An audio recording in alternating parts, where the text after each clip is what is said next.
Smart has grown up so much to a point where they're actually going to pick a big fight with the Mini Countryman using this Smart #5. I have a serious question to ask all of you. Is this a smart Jeep?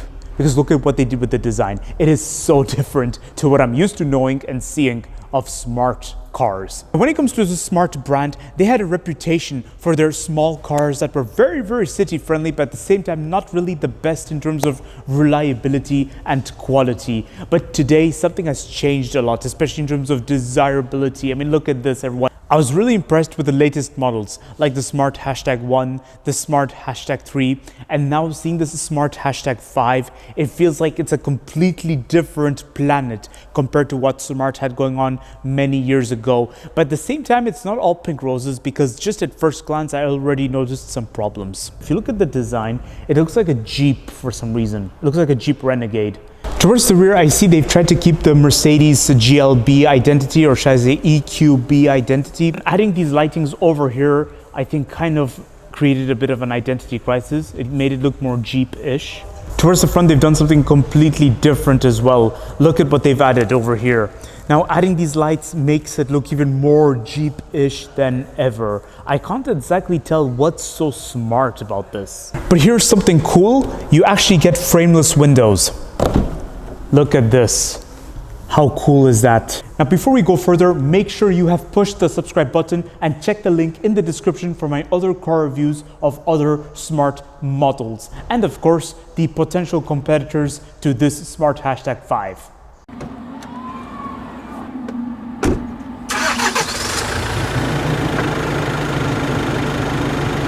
AutoChamp Wandelen over here, and right next to me is the Smart #5, as I've mentioned earlier. And guys, I have to say that this is a new chapter for the Mercedes brand, also for Daimler. And here are the reasons why. Because for many decades, Smart was actually under Mercedes' influence. The birth of the # model coincides with Mercedes starting to collaborate with the Geely group to create these cars, to answer the electric car question.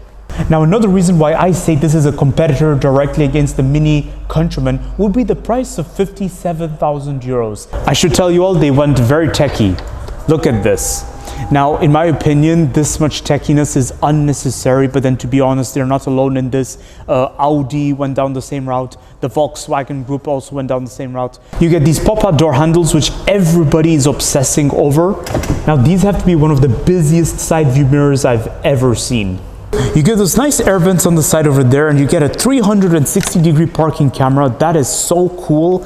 Now, over to the interior of the Smart #5. It is really, really interesting how they've gone about it. You get screens just about everywhere. It is very techy. In fact, it is somewhat very different to the Mini Countryman, because if you sit inside a Mini Countryman, it definitely has the inspiration of a purse or a handbag, whereas when sitting inside the interior of this Smart #5, I have to say it's very techy, and it draws a lot of design cues from Mercedes vehicles, especially with the way the infotainment system is and the way they've designed the center area. Now, if I'm going to be very honest with you all, I'm not exactly a fan of the design itself, because it doesn't really, it feels a bit like there's an identity crisis already. It's very different to what we're used to seeing of smart cars. The steering wheel is very nice to hold on to, but again, it's leather wrapped, but it's got this very firm touch to it. So it's, yeah, very selective in my opinion. Electric seating adjustment is onto the door, just like a traditional Mercedes. You get your wireless cell phone recharge over here, 2 cup holders, which are just sitting here exposed, right where I would lay my arms usually.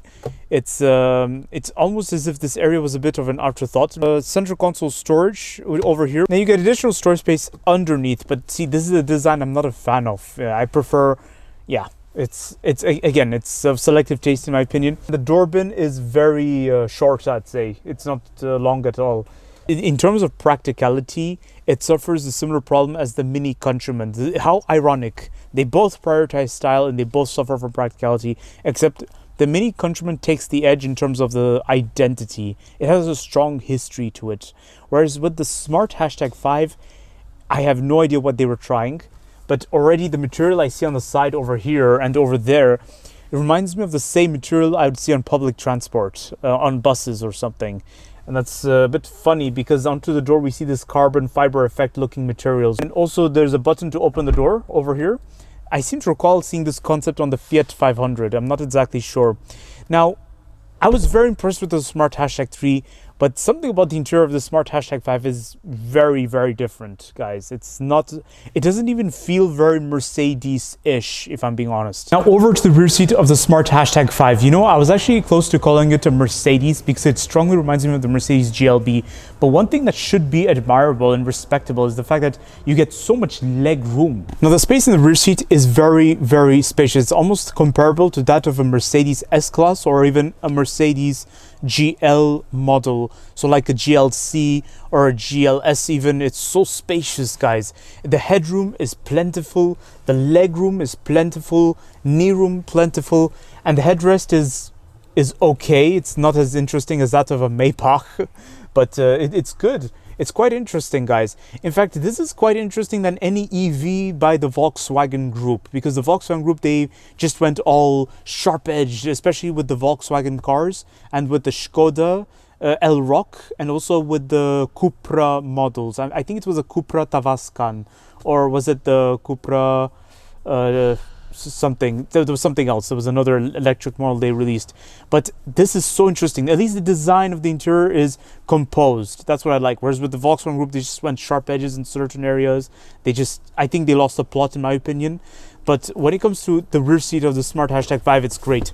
Now, the armrest over here is excellent. Now, we're going to check out the boot space of the Smart Hashtag 5. To open the boot door, you have to press this area, which is in the A.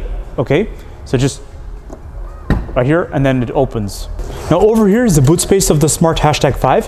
I have to say it's almost comparable to that of the Mini Countryman, but I'm under the impression that the boot floor is a bit too high, especially the boot lip itself. So to load luggages in and out, you have to lift a lot. And just watch out for a bit of the body paint here because it's a bit sharp. And then you get the boot floor, which is adjustable, I believe. Otherwise, you do get additional space underneath. That's perfect. And you get the latches on the side to fold down the middle row seat. So this is good. In terms of practicality, we're getting somewhere when it comes to the boot space. But at the same time, I'm just under the impression that other competitors for this size and this segment, they offer maybe slightly more space. So here's my conclusion. Of the Smart Hashtag 5. I'm going to be very honest with all of you. The design is cool. It's something unique. It's something very different to what we're seeing on the road. In fact, it's quite obvious it has this Mercedes trait to it because of the round edge in certain areas. In fact, it kind of reminds me of the EQ classes to a certain extent.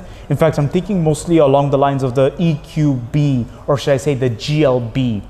But then on the other side of the scale, adding those additional LEDs to the lightings and all that ovals, they just made it look more Jeep-ish than actually a Mercedes, you see? So I think they kind of went a bit too far with trying to be all stylish. And then I'm not so sure about the interior, guys, because when I saw the Hashtag 3 and the Hashtag 1, it was like chocolate fondue. These are the real smart. These are the awesome cars to be looking at. Whereas when I look at the Hashtag 5, it looks as if they've drawn too much inspiration from what other competitors have been doing, and also they've just done a bit of a mishmash of everything. It's not very interesting in my opinion, because especially when it comes to Mercedes and their electric vehicles lately.